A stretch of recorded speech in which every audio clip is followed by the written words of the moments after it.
ఎవరైతే సమస్యల మీద పార్టీ పక్షాన వీధి పోరాటాలు చేస్తారో, ప్రజా సమస్యల మీద ప్రజల దగ్గరికి వెళ్ళి అండగా నిలబడతారో వాళ్ళకే ఈ ప్రభుత్వంలో గుర్తింపు ఉంటుంది.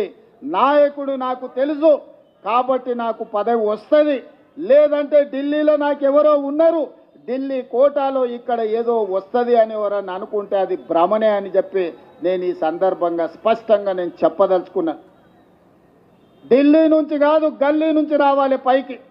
ఢిల్లీ నుంచి పైనుంచి కిందకు వస్తే పదవులు వచ్చే కాలం పోయింది.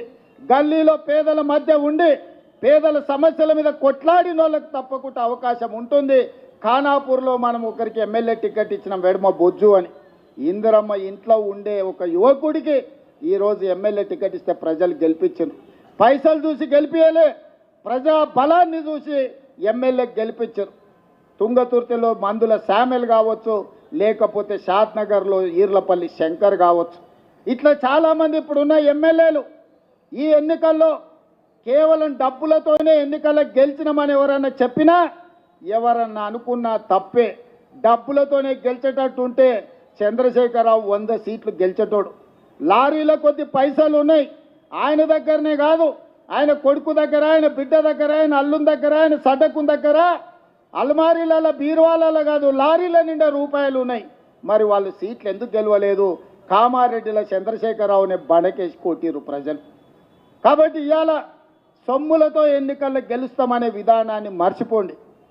ప్రజలలో శ్రమ ఉంటే, ప్రజలతో ఉంటే ఎన్నికల్లో గెలిచే అవకాశం ఉంటుంది. రేపు భవిష్యత్తులో కూడా కాంగ్రెస్ పార్టీలో టికెట్లు ప్రజలలో ఉండి ప్రజా సమస్యల మీద పోరాటం చేసే వాళ్ళకే మొదటి ప్రాధాన్యత ఉంటుంది అని చెప్పి నేను ఈ సందర్భంగా చెప్పదలుచుకున్నా. నిన్నమని ఆయన అన్నాడు కేసీఆర్ గారు, నేను కొడితే గట్టి కొడతా అని.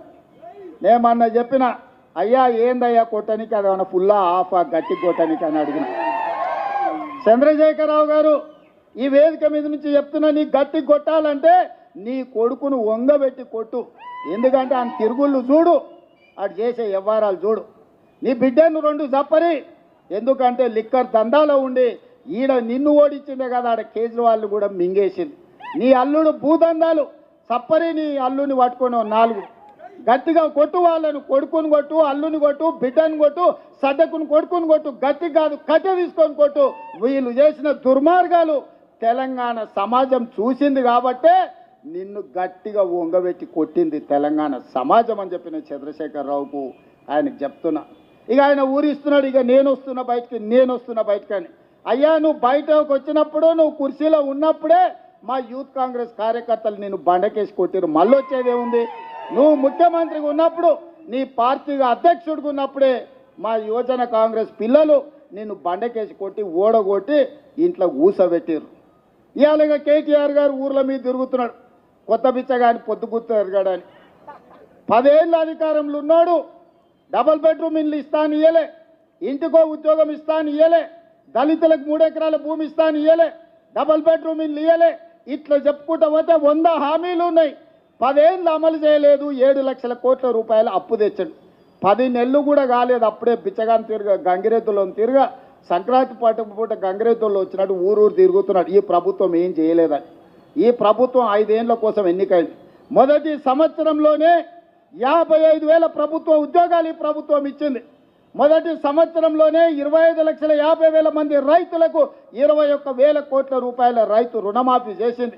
నువ్వు ఎగ్గొట్టిపోయిన రైతు బంధు 7,625 కోట్ల రూపాయలు నేను వచ్చినాక రైతు బంధు మొదటి విడత వేసిన. ఇవాళ 10,000 కోట్ల రూపాయలు రైతు భరోసా 2వ విడతలు వేసిన.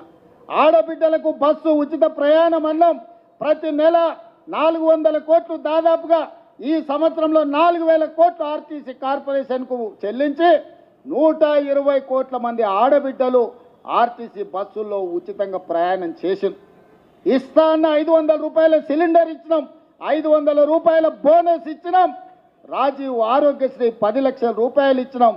ఇవాళ పేదవాడికి ప్రతి ఒక్కడికి రేషన్ కార్డు ఇస్తున్నాం, పేదవాడికి ఇందిరమ్మ ఇల్లు ఇస్తున్నాం. ఇవాళ ప్రతి సంక్షేమ పథకాన్ని ఇవాళ అమలు చేస్తున్నాం. ఇదే కాదు, 1931 తెల్ల దొరలు పాలించినప్పుడు కులగణన జరిగింది. దాదాపు